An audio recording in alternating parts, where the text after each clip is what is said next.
You're listening to This Week in Cardiology from theheart.org, Medscape Cardiology. This podcast is intended for healthcare professionals only. Any views expressed are the presenter's own and do not necessarily reflect the views of WebMD or Medscape.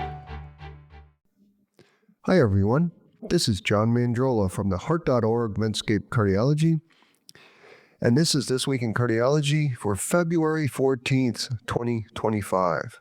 This week, silent cerebral embolism after left atrial appendage closure, artificial intelligence helping out in ECG rhythm analysis, anti-thrombotic strategies in patients with AF and coronary disease, and more on the difficult decision of subclinical AFib. First topic is silent cerebral embolism after left atrial appendage closure. The Journal of the American Heart Association has published a case series of 75 patients who had left atrial appendage closure and then had follow-up MRI scans as well as neurocognitive testing. The study comes from a group in Nanjing, China. Now, this was a pretty simple study looking at pre- and post-MRI studies, as well as neurocognitive testing within the first year after an implant in the left atrial appendage.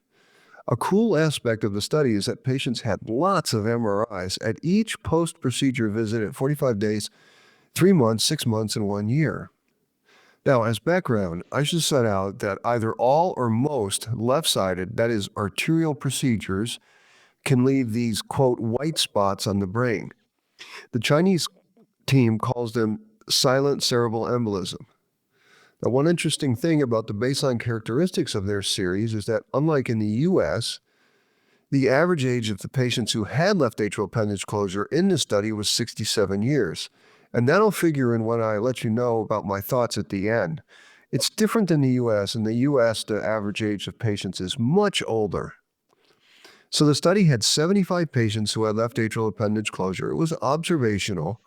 Of these, 29 patients, or 39%, had a subclinical embolism post-procedure.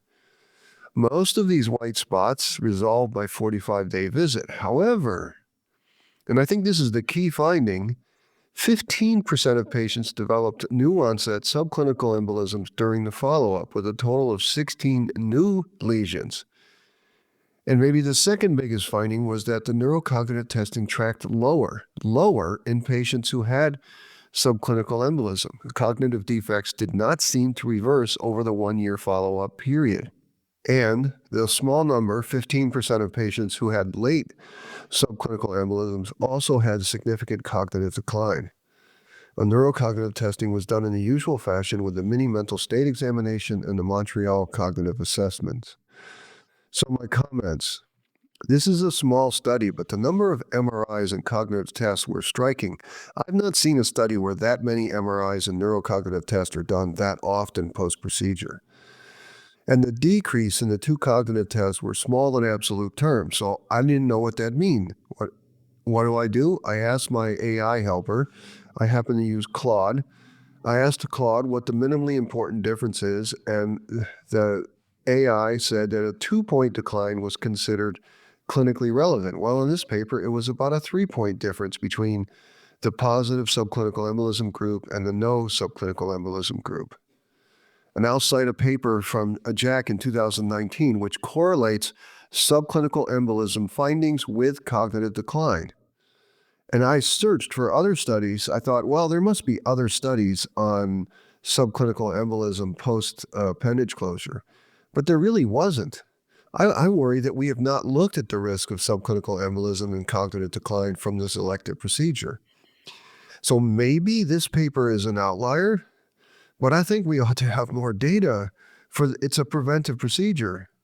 As I noted in my earlier comments, these were 67-year-old patients, and cognitive decline in a 67-year-old is certainly a big deal at that young age.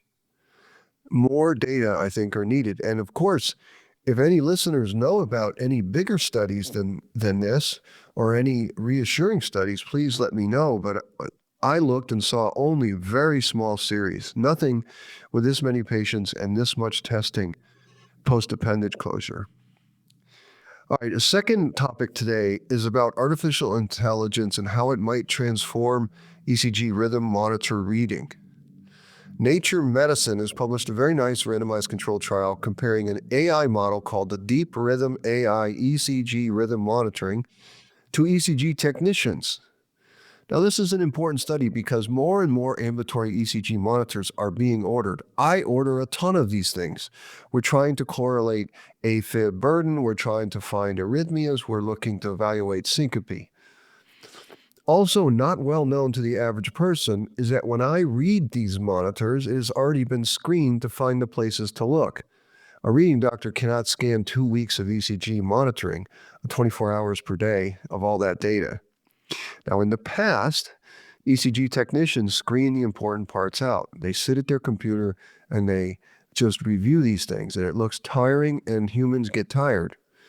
Now, the promise of artificial intelligence is that it might be able to do the work of the technicians, it might be more accurate, and surely artificial intelligence never tires. But this, of course, would require a proper trial, and led by Dr. Linda Johnson in Norway and a huge team of cardiologists and technicians, some of them quite famous cardiologists. They tested this AI algorithm for direct-to-doctor reporting of ambulatory ECGs. Now, they had 167 ECG technicians as a control arm.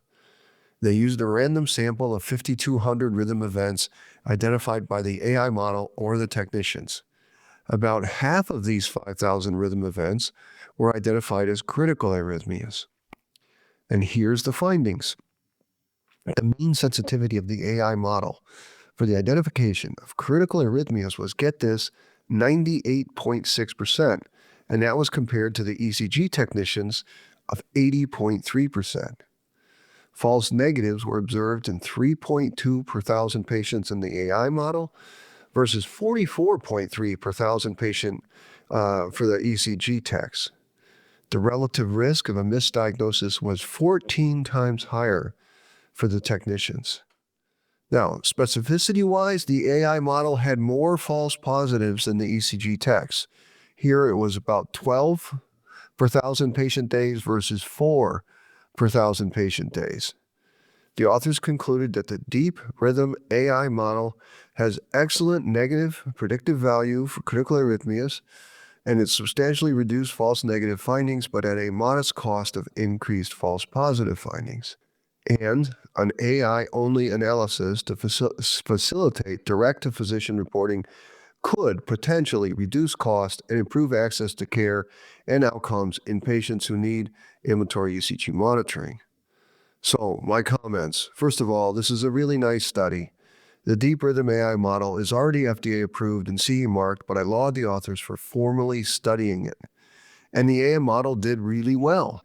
In relative terms, the AI model was 14 times more likely to correctly identify a critical arrhythmia, and that's a big difference. Though there was a higher rate of false positives, I think these could be sorted out either with ECG technicians or more likely just the reading cardiologist. Now, many of these monitors are done for critical arrhythmias, say in evaluation of syncope. Thus, false negatives are a problem, and that is where the AI model really seemed to shine. To me, this seems like a clear area where AI is an advance, which is different from the large language model studies. For instance, I see it on social media, social media is full up of studies where a large language model looks better than a doctor for diagnostic dilemmas. But again, these are curious findings, but I don't see AI helping in this area that much. Why? Because, of course, 90% of proper diagnoses happens when you pull up a stool, sit at the bedside, look the patient in the eye, and listen to the patient and or their family. And most of the time, they tell you the diagnosis or give you a clue. But this particular AI is an advance. It's pattern recognition, and it may not seem like a lot to reduce ECG technician burden, but in many places, ECG technicians are scarce. What's more, the model was better and faster, and it never fatigues. And I'm sure that there will be many entries into the AI ECG reading market, and this is probably the beginning. Now, I realize that artificial intelligence isn't a big click getter. It's not like anticoagulation or MitraClip or TAVI, But AI is coming, and it is going to help us. And in a few years, I think it'll be hard to remember medicine without it. Like, it is hard for me to remember medicine without a smartphone and internet, but actually medicine did occur before there were smartphones and internet. And I think that AI, I think the inflection point here is very similar to when the internet came to be. All right, next topic is anticoagulation alone, or anticoagulation plus antiplatelets in patients who have AFib and chronic coronary disease. And I know I've touched upon this previously, but there was a recent meta-analysis, a very strong meta-analysis in JACC, and it was a combination of 4 trials that compared efficacy and safety of 2 approaches. One, oral anticoagulation monotherapy, or oral anticoagulation versus single antiplatelets in patients who have both AFib and stable CAD. And we should just set out that this is a ton of patients. Many patients in Louisville, Kentucky have had prior stents, and they just have AFib, and then they remain on aspirin and an anticoagulant, or clopidogrel and an anticoagulant, and it's a really important problem. I think my baseline feeling is that we overuse combination therapy. So there were 4 trials that randomized patients to EPIC-CAD, PRADO-AFib, AFIRE, and oral anticoagulation alone trials. All of these were done in either South Korea or Japan. 2 trials used edoxaban, 1 trial used rivaroxaban, and the 4th trial used numerous different anticoagulation. All were oral anticoagulation alone versus oral anticoagulation plus single antiplatelet therapy. Most of the trials used both aspirin and P2Y12 inhibitors. Aspirin predominated, and looking at it, I estimated that it was about 2/3 aspirin, 1/3 non-aspirin antiplatelets. The median follow-up was 22 months. The primary efficacy outcome of the meta-analysis was a composite of MI, stroke, systemic embolism, or death. The primary safety outcome was major bleeding. Now, just to be clear about what it meant to have stable coronary disease, these patients had to be more than 6 months after a PCI or CABG if it was done for stable CAD, but they had to be 1 year out if the revascularization was done for an ACS. Or patients could be considered stable coronary disease if they had a greater than equal to 50% stenosis of a major coronary and they didn't have PCI. Okay, the main findings. First finding, the rate of the primary efficacy outcome did not statistically differ. Combining trials led to a hazard ratio of 0.90, but the confidence intervals went from 0.72 to 1.12, the p-value calculated at 0.34. Now, this result stood up whether it was a random or fixed effect model used. Looking at the combined efficacy components, there was no differences in MI, stroke, death, CV death, or unplanned revascularization. You might worry about stent thrombosis, but it occurred in 2 of 2,000 patients in the monotherapy arm and 0 in the combined arm. Obviously, that was not enough events to make any kind of comparison. Safety outcomes. So bleeding outcomes were clearly better for the oral anticoagulation alone group, the monotherapy group. Rates of major bleeding were 3.3% versus 5.7% in the 4 RCTs. That's a combined hazard ratio of 0.59, the confidence interval 0.44 to 0.79. So this is highly statistically significant, and there was no heterogeneity there at all. So clearly less bleeding when you're only on oral anticoagulation monotherapy. 2 things that are important in any meta-analysis are the sensitivity analysis, wherein the authors leave out a trial at a time. This is important because it tells you if one trial dominates the results. And in this case, there was no change in the significance of the pooled estimates when they excluded single trials. Also important in meta-analysis are subgroups, as you always wonder if there are heterogeneous treatment effects for one group or another. Here, there were no obvious subgroup effects for efficacy. For instance, those with previous PCI did not benefit more from the combination therapy with antiplatelet. For major bleeding, Most subgroups showed similar results as the main finding, which was less bleeding with oral anticoagulation monotherapy. However, there was even more of a protective effect with monotherapy alone in men versus women, and in those with diabetes versus those without diabetes. Now, you might wonder about whether the choice of single antiplatelets made a difference, but here the answer was no. The rates of major bleeding were similar, whether or not the single antiplatelet therapy was aspirin or something else. So my comments. This is now the third meta-analysis of these 4 trials.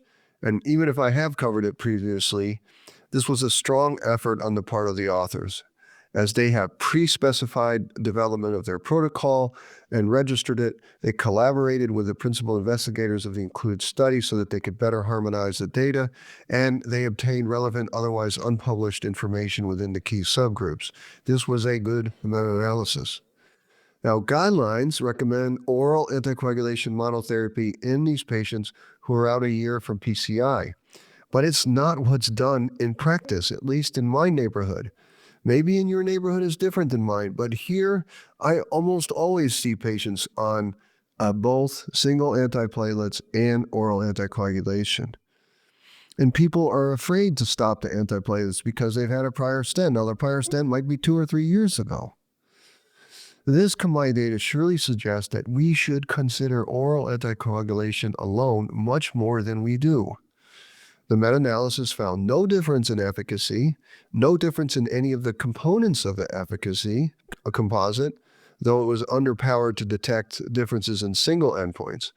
And for example, there was only 2 versus 0 stent thromboses in a group of 4,000 patients, so you really can't say anything about that. The meta-analysis also finds super clear signals of an increase in major bleeding in the combined group. 2 subgroups, men and those with diabetes, may benefit even more from oral anticoagulation monotherapy. So I think we should be much more open to monotherapy. Now, of course, there are caveats, right? One is that all 4 trials were done in East Asia. But, as the authors write, quote, racial differences in both thromboembolism and bleeding have been reported. The authors seem to downplay this caveat because they write, prior studies are, quote, directionally reproducible in European and North American cohorts. Now, also excluded from these trials were patients scheduled for coronary revascularization and other subgroups that were at high risk of ischemic events, such as those with a prior stent thrombosis. So obviously, we shouldn't translate this data to super high thrombotic risk CAD patients. The authors say there is a European trial ongoing called Aquatic, and it's recruiting patients and will help inform this question and will be European patients as opposed to East Asian. Bottom line, though, I think we need to be less afraid of dropping antiplatelet therapy in patients who have stable CAD and atrial fibrillation. All right, final topic today is about the issue of treating subclinical AFib. And this was a subgroup analysis of the ARTESIA trial.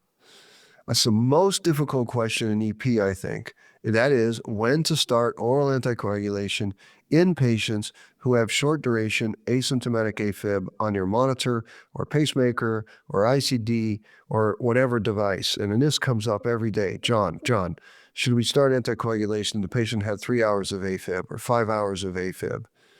Now, we have NOAA trial, which was rivaroxaban versus placebo, and we have ARTESIA, apixaban versus aspirin, and both of these trials had very similar results. They showed a reduction in stroke and systemic embolism with the DOAC, but also a corresponding increase in major bleeding. The main message, I think, from these trials is that patients with subclinical AFib have a very low stroke rate per year. This is despite their high CHA2DS2-VASc score. So that really is worth repeating. So you have these patients with CHA2DS2-VASc of 4, some 5, and yet their yearly stroke risk with this short duration AFib is 1%, as if they had a CHA2DS2-VASc of 1. Now, and since the yearly stroke rate is so low, it's hard to make it much lower with a DOAC. So ARTESIA was the bigger trial. ARTESIA had 4,000 patients, NOAA had 2,500 patients. So in ARTESIA, it was apixaban versus aspirin, and the main trial showed a approximate 37% reduction in stroke and systemic embolism with apixaban. This was highly significant statistically, but it resulted in only a 0.5% per year absolute stroke risk reduction. And this was countered by a relative 80% statistically significant increase in major bleeding. So, the main results of both these trials make it difficult to know what to do. So the ARTESIA authors have a recent subgroup analysis, and that's what I'm going to talk about. It's in Lancet Neurology, and they ask an interesting question. What if we take people from the trial who had a previous history of stroke? Surely these patients are enriched to be at higher risk, and they may benefit more from DOAC. And indeed they did, except there are caveats. So first I'll give you the results, and then we'll talk about the caveats. The first thing to say is that patients who've had a prior history of stroke have a higher stroke rate than patients without a prior history. It was like 7% versus 1%. Now, here are the main results. In ARTESIA, patients who had a history of previous stroke, the yearly rate of stroke and systemic embolism was 1.2% on apixaban versus 3% on aspirin. That came out as a hazard ratio of 0.40, and the confidence intervals were wide but statistically significant at 0.17 to 0.95. Now, these are yearly figures. If you look over the entire 3.5 years and consider absolute risk reductions for those with a prior stroke, it is 1% on apixaban versus 7% on aspirin. Now, to contrast this, in patients in ARTESIA without a prior history of stroke, the yearly numbers were 0.74% on apixaban versus only 1.07% on aspirin. That hazard ratio was 0.69 and ended up being not significant. What about major bleeding? The yearly rate of major bleeding in patients who've had a history of a prior stroke was 2.26 with apixaban versus 1.16 with aspirin. The hazard ratio there was 1.94. And the confidence intervals were wide at 0.77 to 4.87. The absolute risk increase for apixaban in patients with a prior stroke at the end of 3.5 years was 3% versus 1%. Now, the authors conclude, as you might also, if I leave out the key caveat, is that treatment with the apixaban in people with subclinical AF and a history of stroke led to a 7% absolute risk reduction in stroke or systemic embolism over 3.5 years, and that compared with a 1% absolute risk reduction for individuals without a previous history of stroke. And the corresponding absolute increases in major bleeding was 3% and 1% respectively. Thus, they write, apixaban could be considered for secondary stroke prevention in people with subclinical AF and a history of stroke or TIA. But now let me tell you about the main problem, and I think it's a huge problem, and it should have been set out in the abstract or somewhere earlier in the paper. Here's the problem. The subgroup of patients with a prior stroke or TIA was tiny, only 8.6% of the total of the 4,000 patients in the trial. Recall that ARTESIA required 4,000 patients to be powered enough to detect differences. Now we're talking about a subgroup analysis that included only 170 patients per group. It gets even worse than that. The number of primary outcome events was also tiny. It was 7 versus 18 stroke or systemic embolism, and that's only a fraction of the total number of primary outcome events, which were like 36 and 65 respectively. And it was the same with bleeding. The total number of bleeds was only 13 versus 7. So, I get it. While it makes sense that patients with a prior stroke and subclinical AF may benefit more from apixaban versus aspirin, I think it is really hard to make clinically actionable decisions on such a small number of strokes. What's more, the authors tell us that they did not make adjustments for multiplicity. Now, that sentence sounds like kind of jargon, but the gist of it is that when you make multiple comparisons, you increase the chance of finding a positive finding on the basis of chance alone, like the famous ISIS-2 aspirin study, where the aspirin effect varied significantly by astrological sign. Now, the authors tell us that these findings might be due to chance, and it should be considered hypothesis generating. But that sentence that they wrote is buried in this huge discussion section. It's not in the abstract or in the first paragraph or the discussion, which means a reader would easily get the feeling that this is enough data to support use of apixaban in patients with subclinical AF who have a history of a prior stroke. And I disagree with that conclusion. I would say that it is plausible that apixaban is more likely to benefit this group. But remember that these were patients with pacers and ICDs. They could easily have had a vascular stroke. Their prior stroke could have been due to atherosclerosis, and apixaban may not be beneficial. Recall also that we have 2 negative DOAC trials in embolic stroke of unknown source. Navigate ESUS and Respect ESUS both showed that DOACs did not benefit those with embolic stroke of unknown source, and the unknown source was likely AF in many cases. To me, the next step here is not to overinterpret a subgroup analysis that included less than 10% of the total trial cohort, and perhaps do a trial of apixaban versus aspirin for patients who have had prior stroke and subclinical AFib. Now, maybe you all disagree with me on this. I realize it's a plausible subgroup finding, and I would not be surprised if a future trial showed that apixaban was beneficial in this group, but I still think the authors were too aggressive in their conclusions. Let me know what you think. Okay, that's it for this week in cardiology. As always, I'm grateful that you listened. Thank you. And remember, if you like this podcast, please take the time, give us a rating, write us a review. If you don't agree with anything I said, send me a note, write a comment on the website. I learned from these comments. Until next week, this is John Mandrola from the Heart.org Medscape Cardiology. You're listening to This Week in Cardiology from the Heart.org, Medscape Cardiology. This podcast is intended for healthcare professionals only. Any views expressed are the presenter's own and do not necessarily reflect the views of WebMD or Medscape.